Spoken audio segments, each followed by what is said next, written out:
ఆకాశం ఎందుకో పచ్చబడ్డది, ఆ నడుమ బొట్టేమో ఎర్రబడ్డది.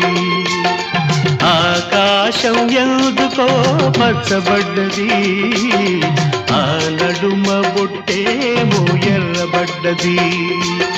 వీచే గాలుల తాకిడి, సాగే గువ్వల అలజడి, రమ్మని పిలిచే పైబడి